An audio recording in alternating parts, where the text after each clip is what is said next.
They were told that you have to be patient and you must persevere. There are some epidemics, as you're looking at Hebrews 6, that are affecting us right now. Depression is an epidemic. Suicide is an epidemic. Unhinged people, it's an epidemic. And we cannot wave the white flag of surrender. Hebrews chapter 6 and verse number 11, and we desire that each one of you show the same diligence to the full assurance of hope unto the end, that you do not become sluggish, but imitate those who through faith and patience inherit the promises. We've got to wait on God's promises. We've got to persevere and be patient with God. We've got to let God fight our battles. We've got to let God help us when we are hindered by life. We've got to trust God when we do not understand. We've got to wait on the Lord. Those that wait on the Lord shall renew their strength. They shall mount up with wings like eagles. Y'all have read the Bible before, haven't you? We've got to learn how to wait on the Lord. And somebody may say, brother preacher, why do I have to wait? Because you ain't nobody special. You've got to wait just like the rest of us have to wait. And you're not the only person in these times that's got to wait on the Lord. And you're not the only person in Bible times that's got to wait on the Lord. When you read the Bible, you read about a man named Joseph who had a dream. Joseph had a dream, and you got to be careful sharing your dreams with everybody. But the Bible declares, when you look at the historical narrative from Genesis chapter 37 to Genesis chapter 50, there's a 22-year span in which he had the dream, and the dream came to fruition. He had to wait 22 years. There was a man by the name of David who was said to be a man after God, and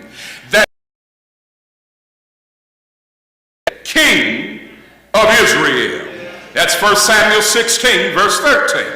And then he was anointed in 2 Samuel chapter 2 verse number 4 by Judah.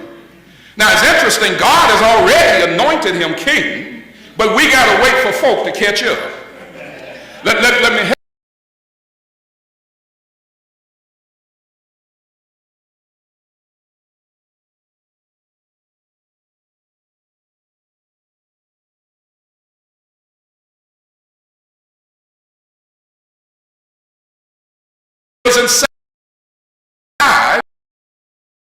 That is anointed him.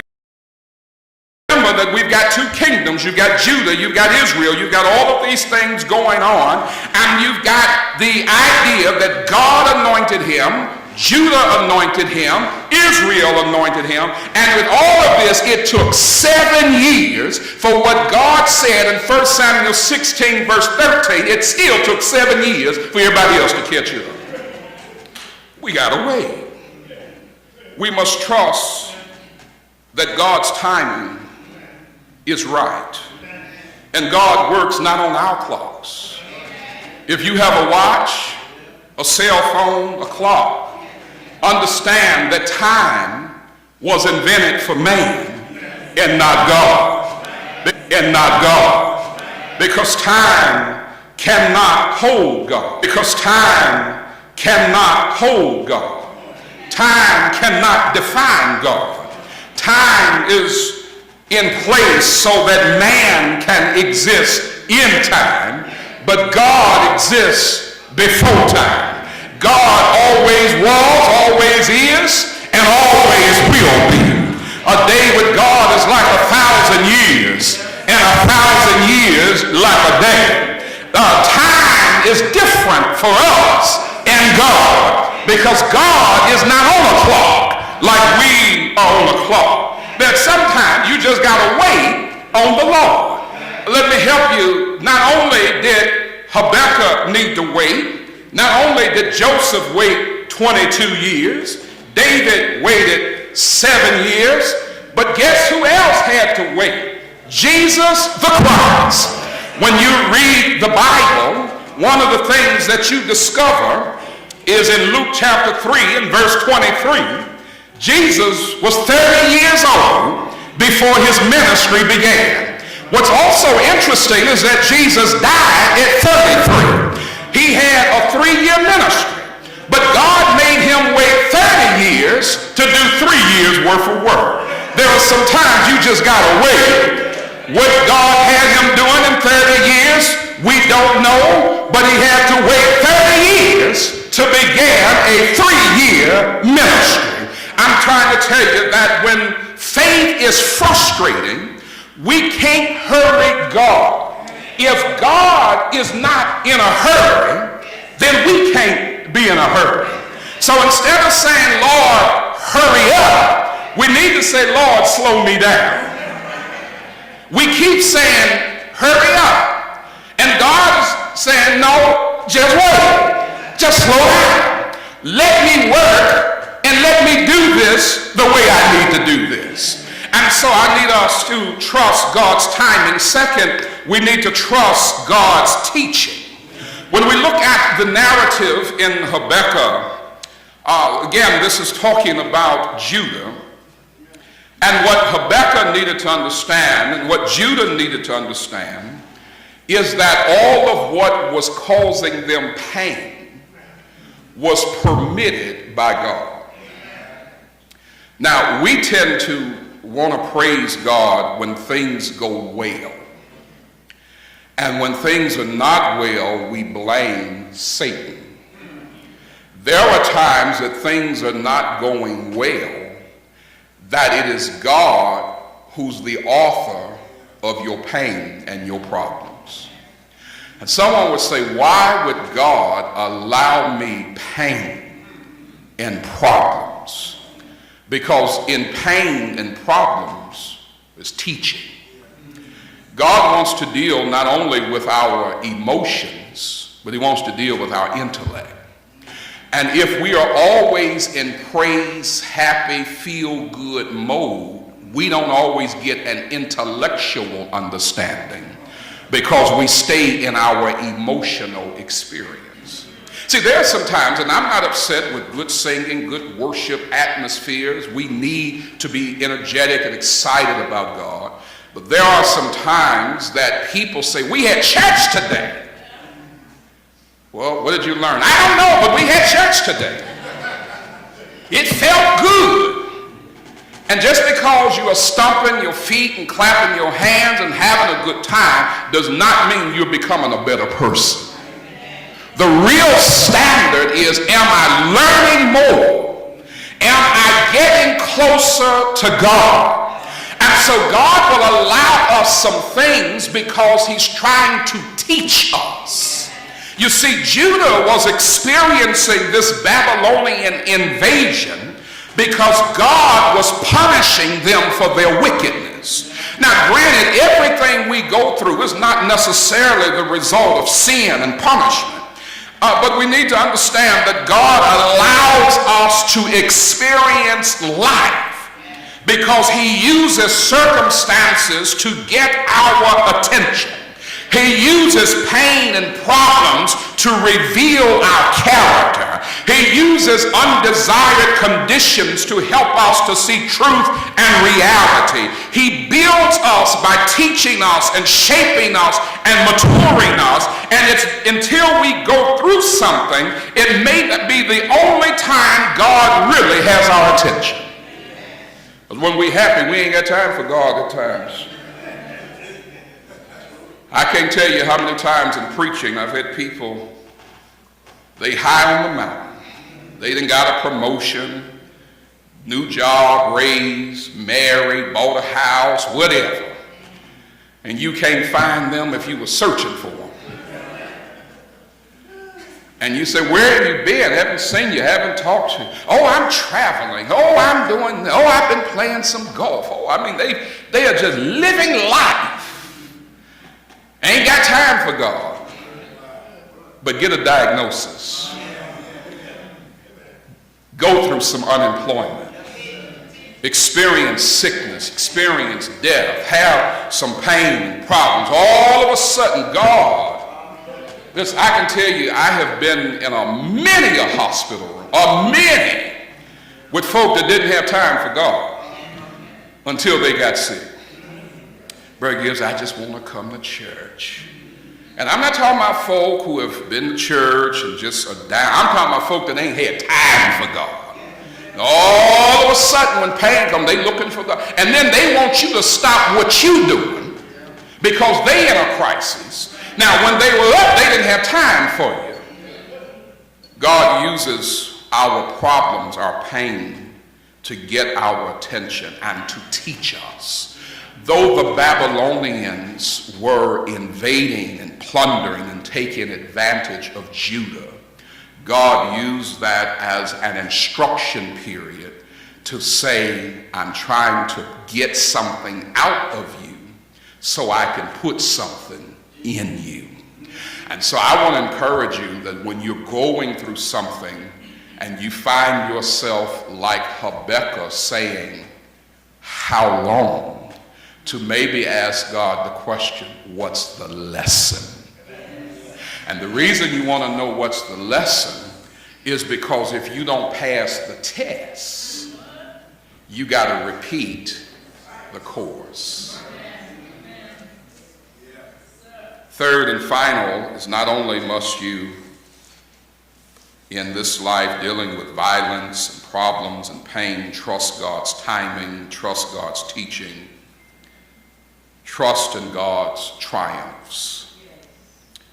The Babylonians were crooked, cocky, proud, and arrogant. And God brought them to nothing in due time. So you got to trust that God will get the victory.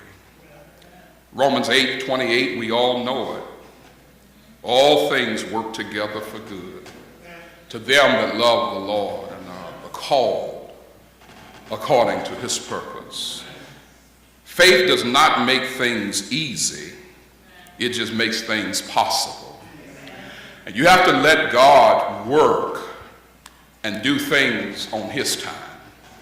Let me give you an example, and I, again, don't want to be long. Let me give you an example. When I was still here in Chicago preaching in Gary, I was bivocational working at Robert Morris College, and I had a gospel meeting going on, and the guest preacher was going to be coming in, and we were at a company function.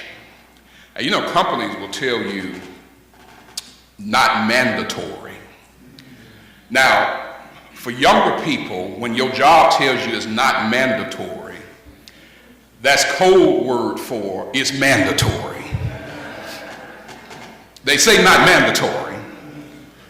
But if you don't go to those after-hour dinners and after-hour cocktail hours and after-hour stuff, when you try to go up for promotion, one of the things they say, well, you're not a team player.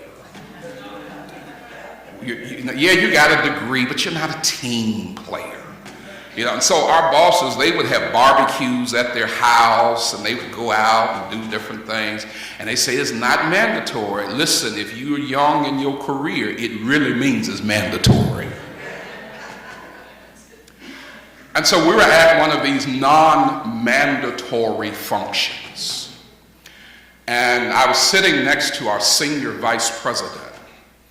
And I said, I need to excuse myself. I have a function going on at my church this evening, so I need to excuse myself. Good to see everybody. Good night. And my senior vice president whispered in my ear, she said, you need to decide what's more important to you, your church or this job that pays your bills. We'll see you in the office in the morning. I didn't get ugly, didn't get ignorant.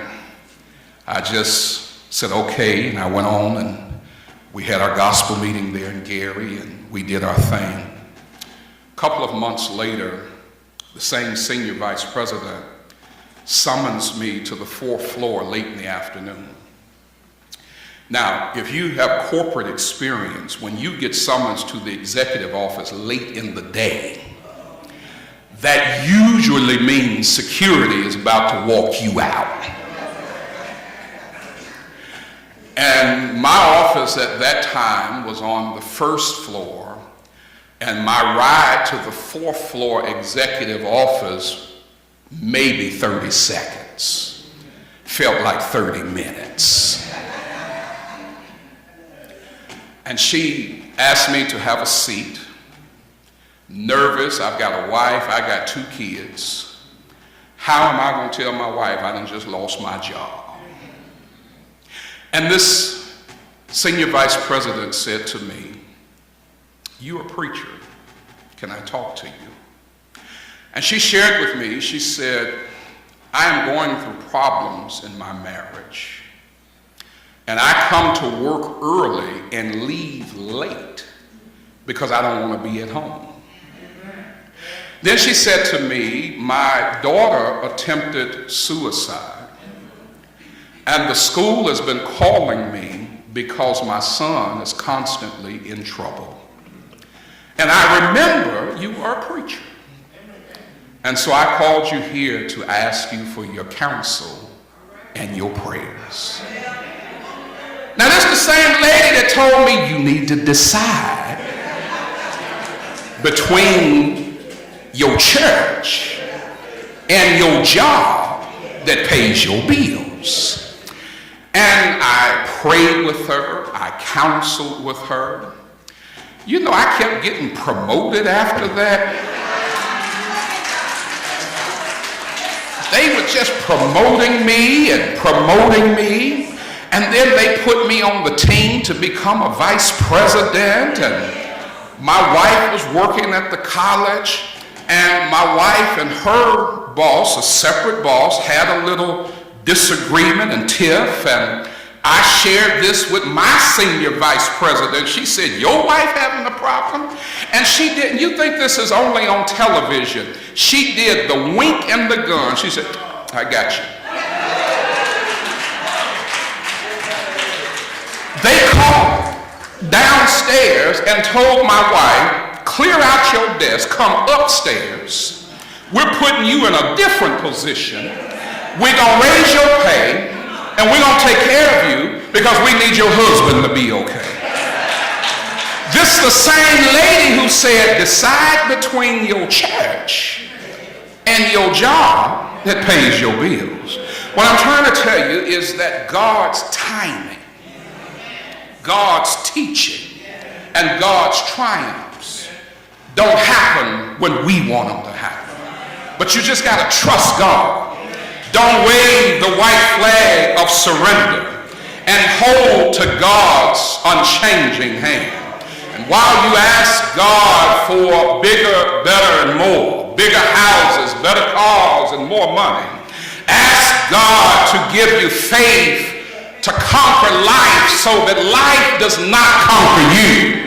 Ask God for faith in the middle of a hospital room, in the middle of a funeral home. Ask God for faith in the middle of difficulties in your marriage and struggles with your children and your grandchildren. Ask God for faith for your economic crises and faith for your failing health, faith for when your mind is not right and your emotions are not settled, because faith will change you. Faith gives sight to the one who is blinded by the darkness of life. Faith gives confidence to the one who is wrestling with insecurity. Faith gives a firm foundation when you're on a shaky ground.